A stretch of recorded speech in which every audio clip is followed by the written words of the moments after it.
Hey everybody, welcome back to Campbell's Morrell Music Rig Rundowns. This is episode 10. So we're celebrating 10 episodes. Double digits. Yeah, with the best bass player in Tri-Cities. Debatable. Debatable? It's between you and Dylan. I know some good ones. But it's one of my favorite bass players. And when we decided to do these rig rundowns, there's not a lot of bass players get a lot of love in these rig rundowns. So we make it a point to get like Dylan, get Mr. Bo Duggar, and we'll have some more down the road for sure. But we had Will Ford last week of HAAL. So yeah, we got Bo Duggar from HAAL, of course, and then you might be remembering from McCoy. And we'll probably mention Travis Kmeyer a few times during this rig rundown as well. He seems to get mentioned a lot during these. I have no desire to talk about, what's his name, Tarvus? Kermit Meyer? Yeah. Okay, maybe we won't talk about him. So. I mean, if it comes up, it comes up. Yeah. So we'll just jump right into your rig. Okay. I love having bass players because, as we already talked about, we are the most important people in the band. Absolutely. We have to be there. We have to be there. You don't know it's missing until we're gone, right? Yeah. Sure. Yeah, the bass, I think the bass is something that's important to the tones and the songs and the impact live or recorded. And if you're doing your job right, they only notice cool fills and when you're not there. For sure. Yeah. Yeah, so we'll just start this rig off like we do all the other ones and talk about the guitar first. So the big 5-string bass here, and I'll let you talk about what you got there. Okay. This is a 5-string Fender jazz bass from, I believe, 96. I bought it here at Campbell's Morrell Music. Hopefully paid cash, but I probably traded some stuff in. But then after that, I changed almost everything. This is the Badass Bridge, the Badass Bridge 5, which they don't make these anymore. I'm lucky enough to have a Badass on all of my basses currently. But yeah, they don't make them anymore. These are the bass lines, Seymour Duncan quarter pounders. Again, the 5-string version. I changed out the knobs for these chrome guys just because I love the Kurt Cobain double humbucker Jag they used to always play in Sunburst. I'll take this opportunity to say, back in the mid-2003s or 4s, my double humbucker Jag was stolen from me and pawned in Johnson City. If you have it and you see this, I will buy it from you any price. Okay. Changed the big guard because it was white. And then I use the chromes, the Cobalts. Who makes... Ernie Ball. Yeah, the Ernie Ball Cobalts. I used to use the Pro Steels from Diodario. The Cobalts are just another step up to get that articulation and hold the low end. And these stay in tune. The Cobalts stay in tune better than any bass strings I've ever played. So yeah, that's pretty much it. All the regular electronics. I didn't mess with any of the pots or anything like that. And Seymour Duncan, if you ever buy any of their bass pickups, quarter pounders all around is just a good baseline bass pickup that you can buy. And it sounds great every time. Yeah, I've got some QPs in my my 80s Ibanez PJ. They sound amazing, badass on that as well. So yeah. Yeah. 5-string, and what do you usually tune to? Just like Will mentioned, y'all played in a lot of open tunings a lot of times. It's obviously some kind of drop. Something. Yeah, I mean it's standard tuning as far as the note spacing on the strings, but it's G sharp, C sharp, F sharp, B, and E, and that's, I'm not playing any kind of interesting chord shapes that would facilitate a different tuning the way that they do, and usually their low string is tuned to C sharp, unless they're doing the torch thing, and then they tune it all the way down to G sharp, but they don't change the rest of what they're tuned to. Gotcha. Yeah, it's just super. It's as close to the brown note as we could get. So. Yeah.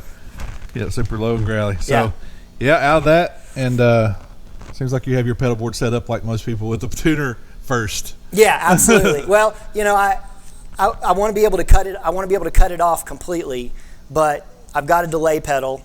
So there are times when I want that trail to keep happening, but I'll cut that just so that there's not any chance of me, schlicking a string during like the bring down part. And I use the Boss TU3. I've tried the Polytunes and the Korg Pitch Black and all that, and they don't pick up the low G notes. sharp the way that this one does. And the 3 is better than the 2 as well.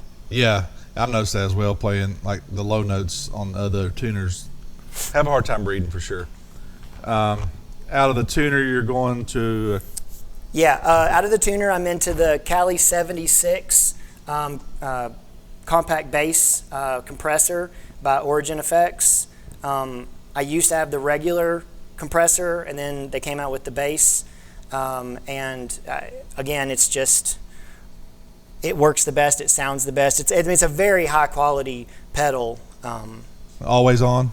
Always on. Always on. Yeah, I mean, I've tried the whole like playing with a metronome or playing with a VUF or whatever it is, where you to have like that real consistent thing. Yeah. And when I'm on stage jumping around and banging and having fun, that's just way easier than being good. That makes me much better than I am. Yeah, but Origin Effects, it's kind of based on that 1176 compressor, the big studio rack stuff that y'all see. That's the best of the best. Absolutely. Yeah. Yeah. There's no better compressor. Yeah. And then I take that into this Damnation Audio MBD1. It's just an overdrive distortion pedal that I got the MBD2, and because it's a smaller footprint, and I ended up going back to the 1. It's I don't know, maybe it's the different MOSFET chip in it or something, but this one's just sounds way better. For the longest time, I played a Boss ODB3 that I had modded. Scott from Morrell's helped me do a bunch of mods, and this is like that pedal with the blanket taken off of your amp. Right. I mean, it's got, just.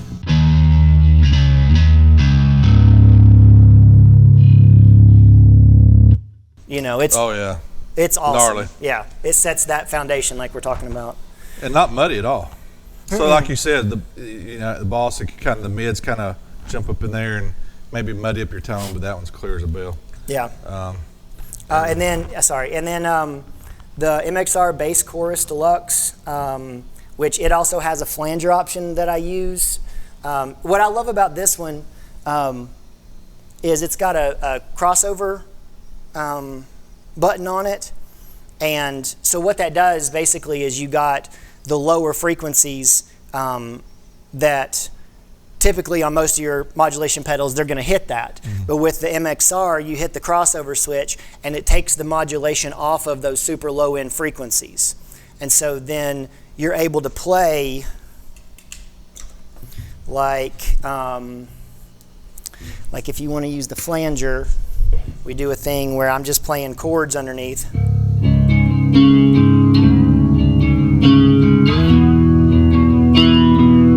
Which sounds cool, but that low end, you can hear that one. That's not modulated. Right. You know what I mean? Just the higher the higher stuff. Yeah, so that makes a big difference. Yeah, that's cool. If I look for a pedal now, it's got to have some sort of clean blend or some sort of dry and wet that I can match the two. Very important for bass. Yeah. Yeah. I mean, back when I was trying to start building pedals, that was one of the big things that I thought would be a selling point. You know what I mean? Oh, yeah. Is to put that clean blend on, and then everybody started doing it. So I just. Yeah, I remember one of the first pedals was like a Sparkle Drive. It was like a tube screamer with a clean blend on it. Yeah. That's all it was. And it's the greatest thing ever. Oh yeah, and people use that. You can go and talk bass in the early 2010s or whatever, and people are dying to find one of those. Yeah. And it's like it's just a tube screamer, but that clean blend matters. Yeah. But so anyway, on the Bass Chorus Deluxe, it's got that crossover switch. I used to have a little switcher, and I had a Boss. I think it was the Bass Chorus and the regular flanger. And so I could decide which one it was and leave it on all the time, and then just use the one button to turn it on or whatever instead of having to tap dance. Right. But that one just sounds better. Yeah. So I just went with that. That's a cool sounding pedal, and that's an interesting way of you talking about the blend or the crossover. The crossover. Yeah. Yeah. So. Yeah, I mean it's really cool. It doesn't get used as much on albums as it does live. Sometimes I'll just put it on live because it does give me that little bit of volume boost, especially on the chorus. Yeah. Bass and chorus go together right up until they don't. You know what I mean? Yeah. And then it's like, okay, he's just out of tune. Yeah. And then the delay, which, you know, I'm a bass player, so I'm not allowed to have a delay pedal, but I do what I want. So Yeah. it's really cool. The Dig by Strymon is what I use, and I love it for so many reasons. This is the version 1. It doesn't have the tone control on it, and it's glitching out as we speak. But it's got different kinds of digital delay, and this one I've got it set on the old 80s ADM sound. And then if you do a bunch of the like holding buttons down and twisting knobs thing,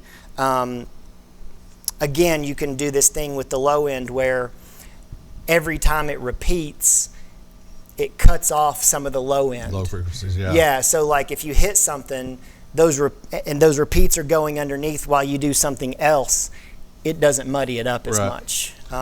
If I can... We can get it back. Yeah, I was going to say, I'll try this. And for y'all that don't know about a lot of Strymon pedals, almost all Strymon pedals, I think, they all have secondary functions in them where you hold both buttons down and turn some knobs, and there's all kinds of different secondary functions within those pedals, and we love their products here for sure.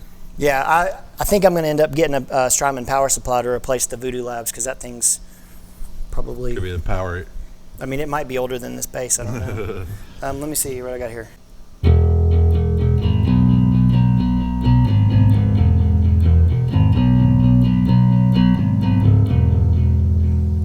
You know, and that's just like, that's a song that we start with a bunch of noise, and then I start with that, and then usually with the chorus on also. So it's like...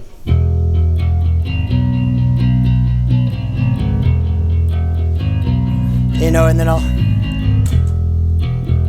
when everybody else comes in, and then when the vocals come in, I'll cut that chorus off, so I get that little bit of volume duck and that nice solid no modulation for everything else to float on top of. So I want to use effects and pedals, but I don't want to be... You don't want them getting in the way of everything. I'm not Thundercat, you know what I mean? I can't just like do all the stuff and make all the noises and all that, so... Yeah, and the Strymon Dig, great digital delay. It can do about anything. Yeah, that you want it to do. Yeah, I mean, I tried the Blue Sky. Yeah. You know, Travis Kmeyer. Oh, his name came up. I know. He is really good at using reverb on bass. I am not. I don't know what he sets it at, but I'll just leave that to him. But the Strymon reverb sounds probably better than any of them. Everything Strymon sounds better than about anything. Everything Strymon sounds great. Yeah. Costs a lot of money up front, but it's worth it. And their tech support is top notch. Yeah. So, but yeah, and then I run that into this Morrell and meatsmoke, which do you want me to? Okay. So this also belongs to Travis Kmeyer. I used to have an orange AD120 that was a 200-watt tube amp that used, I believe, 6550s, I believe. And it was great, and I loved it. Travis had this for Generation of Vipers, which I think he originally bought it for a Koi for a guitar, but he uses it for Generation of Vipers for bass, and we sold my OD120 to pay for drum recording for Everything Is Right Now. Because, you know, I mean, this thing is stupid. It's 300 watts, handmade by Ben Verellen, Pacific Northwest amp maker. I don't think he makes amps anymore, but he plays in the band Helmsley, which is a fantastic band. You should definitely check them out. I think my favorite album is called like Shipwrecked Sailors or something. But anyway, but it's a 300 watt tube amp, hand wired. We put KT88s in it. Just for that extra. I think it might be designed for 6550s, but you know, they're interchangeable, and they've got that extra oomph and headroom. But yeah, that's always been one of the most impressive amps I've ever heard. And I've heard a lot of amps, but yeah, the Verellen, and like you said, I don't think he makes them anymore. Does he make the preamp pedals and stuff still, or does he? I honestly don't know. Yeah, I don't know either. But if you can find one of these on Reverb, you're probably not going to find one for reasonably, but they're worth every penny that somebody's asking for. Yeah, absolutely, they are, and the resale value. I mean, if somebody hears it, it just does something that the Orange AD and the, all your Ampegs and all those, they're great. This thing's just more, and it's super versatile. This one had a half power switch, I think, put in for using for guitar, but we don't do that. Like when you run live, are you still running the Gallion Kruger too, or just this? No. So yeah, when we had the AD120, I had a GK 1001 RB, and we would use that to run the little 410 for just the low end. We'd cut all the highs out on the amp, so it was just that sub. And then started using the Morrell, and we've had some problems out of the Morrell, self-inflicted. Nothing wrong with the design or whatever. And then, I got the 2001 GK, and honestly, it doesn't sound as good as the 1001. Right. I don't know why, but anyway, it's a versatile amp. Different bands use it for different sounds. We just don't need it anymore. Yeah. Like I said, 300 watts of KT88 tubes. That's so much. If you want to zoom in on, where we're at, you can see where the volume is, and it's not even. Yeah, we're barely got it cracked open. Yeah, maybe 10 o'clock at best. But yeah, so it's running into these two orange cabs, 810 and the 410. Did I get this here? I don't remember if you got that one here or not. But, I know I got that one. Yeah. But this one. This one seems like Travis maybe drove somewhere and got it. Yeah. Is that right? Yeah, that's right. I've driven all over the country. I got a Ampeg 215 that I drove to Charlotte and picked up in a Saturn 4-door.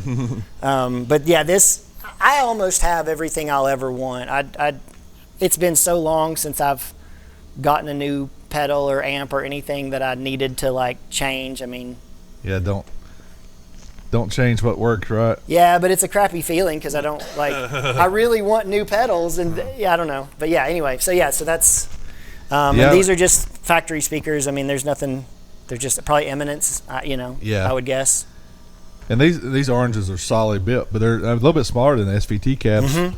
And I don't know if they're any lighter or not. They are not.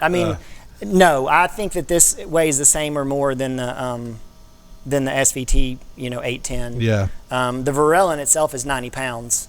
But these are cool because they have small wheels on the back that aren't.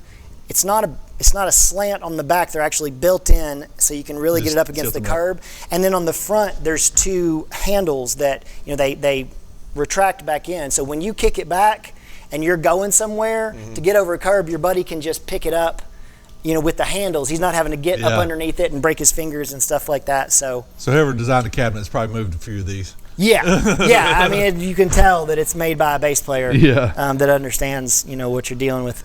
Just the slightly smaller profile, getting this through a door is just that much easier than those Ampegs. And we always talk about, the new wave of modeling and power amps and stuff, and not having huge cabs and huge heads and all that weight. But there's something to be said dragging that weight with you, and just there's nothing that can replicate it to the. Well, they sound really good. Yes. That stuff does sound good, but I guess it's partly because I'm old and partly because I don't always trust sound guys. Yeah. I want it to be loud enough and do the thing I'm wanting it to do for us on stage. I would love to say that we play shows to 200 to 1,000 people anytime we go, but sometimes there's 12 people there, and this is just so it's us on stage hanging out. I want it to kick ass for us as much as I do for out there. Yeah. It just looks cool. It does. It genuinely just looks cool. Yeah. I went and saw Failure one time, and they were using, one of the modelers and stuff, and they just had like a rectangular box behind them with a flag on it or something, as the stand-in for the amp. It's not even a speaker cabinet, the sound's coming through the house, but it's just that look. You expect it to be up there. So. Yeah, you go see a rock show, you want to see all those amps and cabs for sure. Yeah. And tonight we're just running this thing through the 810 basically, and micing it with a SM57. I'm sure it will sound good once we get it edited and everything. We threw up HAAL's link last week. We'll throw it up again. My favorite band in Johnson City for Thank sure. you. And I told Will that, And y'all are super tight. We get to hear you practice every week across the street, whether we want to or not. Yeah, we get to hear it. I'm sure all the neighbors feel that yeah. exact same way, whether they want to or not.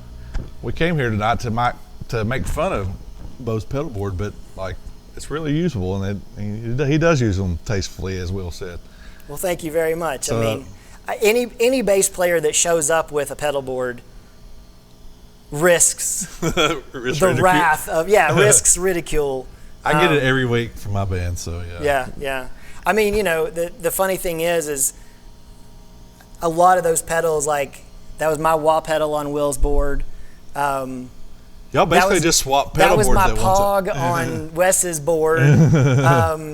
Travis has my first dig. I bought another one because he liked it, and so I gave him that one. Like, it's just, if you find a great effect, it's so much fun to try and find something to use it in. But then you've got a pedal on your board for a 12-second part in a song. Yeah. And then you feel like a jackass. And, I mean, and this man knows effects. He's been through every big muff probably made.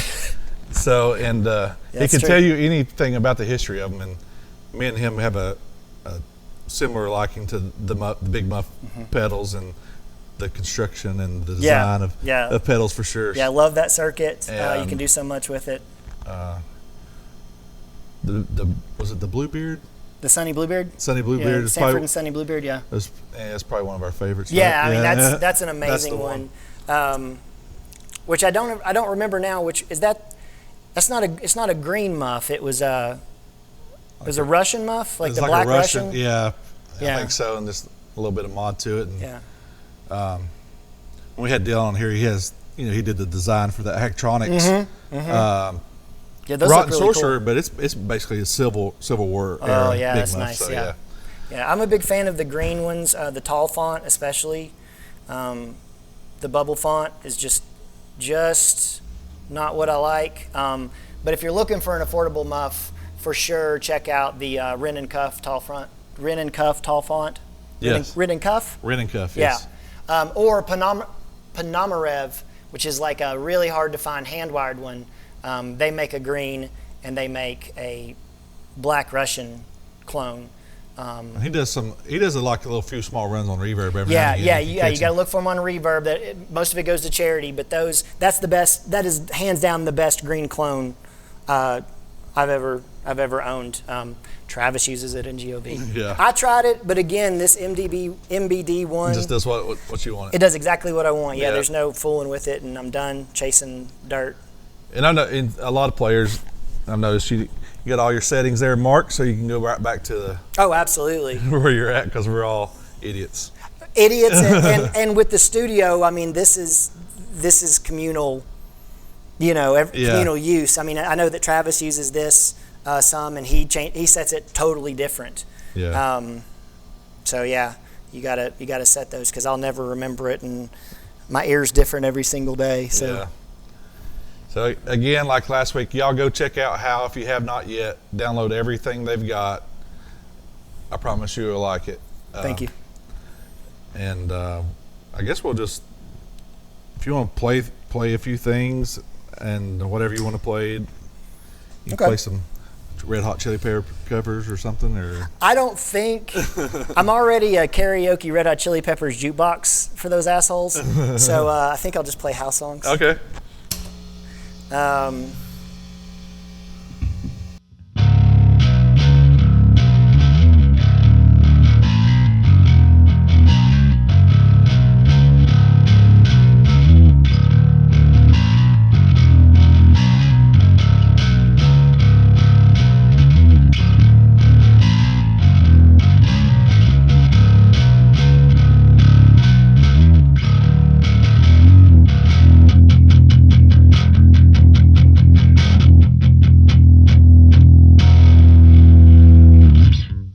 Yeah, that sounds great. And I try to, you've been shopping here at Campbell's Morrell Music way before I ever worked here, and way before we ever met. So you probably know the store better than I do, actually. And I always ask, all these, the MXR, the Strymon, the Boss pedals we sell here, of course. You're not going to find a Morrell and meatsmoke here ever. and so No. But if you do, you should buy it. if you do, you should buy it.